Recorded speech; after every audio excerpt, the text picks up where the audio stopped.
ang mga posibleng managutan ng criminal and administrative charges. At iminumungkahi namin na imbestigahan ng Office of the Ombudsman ang mga sumusunod. Una, si DOJ Secretary Remulla Boying maaring managot sa violation of RA 3019, Anti-Graft and Corrupt Practices for sanctioning an invalid administrative arrest against the former president in contravention of the ruling of the Supreme Court in the 2023 case of Immigration versus Juan Wenle. Maliwanag na napakadaming kondisyon, kwalifikasyon at requirement na isinaad ng ating Korte Suprema doon. Ikalawa, usurpation ng DOJ ng judicial functions. Kahit hindi sila korte, naghahatol sila na halos sila ang naging husgado. Ikatlo, grave misconduct and conduct prejudicial to the best interest of public service. Ikalawa, baka managot din si General Romel Francisco D. Marbil, ang Chief PNP, sa arbitrary detention, Article 124 ng Revised Penal Code. Violation of RA 3019, Anti-Graft and Corrupt Practices for inducing or persuading General Torre to perform an act in violation of laws, rules, and regulations or an offense in connection with the official duties of the latter. Grave misconduct and conduct prejudicial to the best interest of public service. Andito rin sa mga nakalista at ayon din sa payo ni dating Supreme Court Justice na nagpayo sa atin na malahil si SILG Secretary John Vic Remulla ay maakusahan din ng arbitrary detention katulad nung iba. Violation of 319 for inducing General Torre and Marbil to perform an act in violation of the Constitution and our laws. Ikatlo, grave misconduct and conduct prejudicial to the best interest of public service. Ang ikaapat na maaring patawan din ng kaso ay si General Nicolas Torre III. Maaring managot sa arbitrary detention.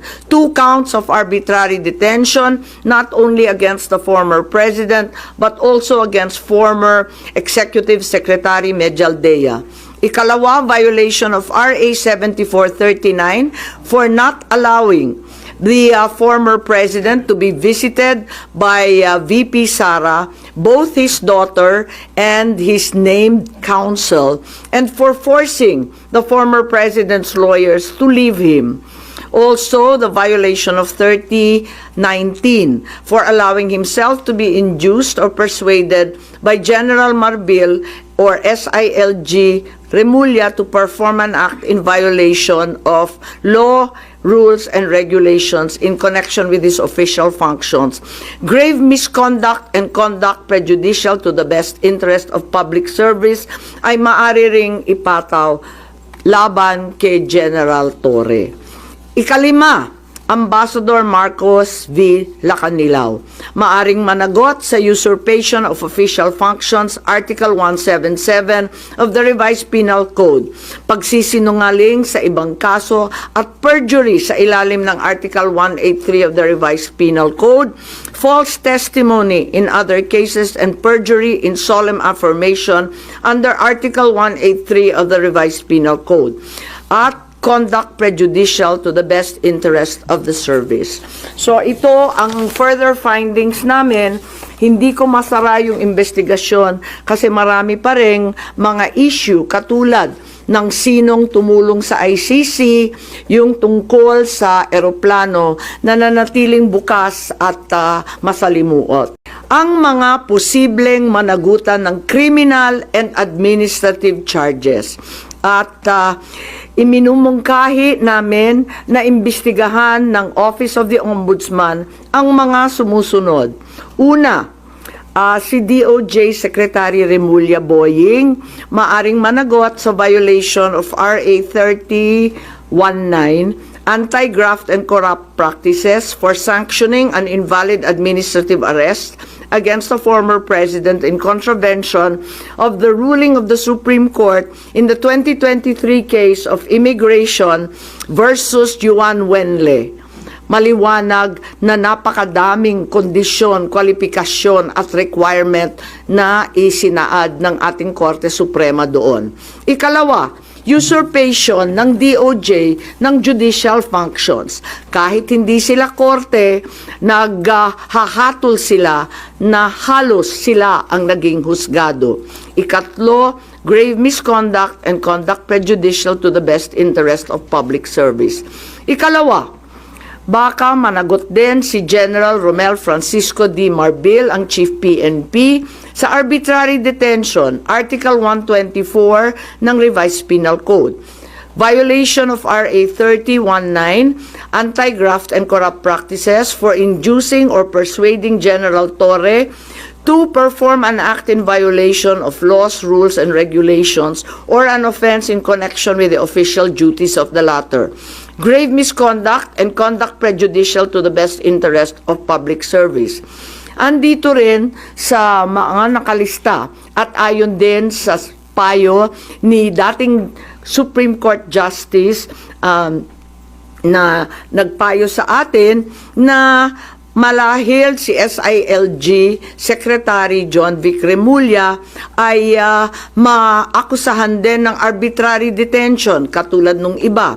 Violation of 319 for inducing General Torre and Marbil to perform an act in violation of the Constitution and our laws. Ikatlo, grave misconduct and conduct prejudicial to the best interest of public service. Ang ikaapat na maaring patawan din ng kaso ay si General Nicolas Torre III. Maaring managot sa arbitrary detention. 2 counts of arbitrary detention, not only against the former president, but also against former Executive Secretary Medialdea. Ikalawa, violation of RA 7439 for not allowing the former president to be visited by VP Sara, both his daughter and his named counsel, and for forcing the former president's lawyers to leave him. Also, the violation of 3019 for allowing himself to be induced or persuaded by General Marbil or SILG Remulla to perform an act in violation of law, rules, and regulations in connection with his official functions. Grave misconduct and conduct prejudicial to the best interest of public service ay maaari ring ipataw laban kay General Torre. Ikalima, Ambassador Marcos V. Lacanilao. Maaring managot sa usurpation of official functions, Article 177 of the Revised Penal Code, pagsisinungaling sa ibang kaso at perjury sa ilalim ng Article 183 of the Revised Penal Code, false testimony in other cases, and perjury in solemn affirmation under Article 183 of the Revised Penal Code, at conduct prejudicial to the best interest of the service. So ito ang further findings namin. Hindi ko masara yung investigasyon kasi marami pa ring mga issue katulad ng sinong tumulong sa ICC, yung tungkol sa eroplano na nanatiling bukas at masalimuot.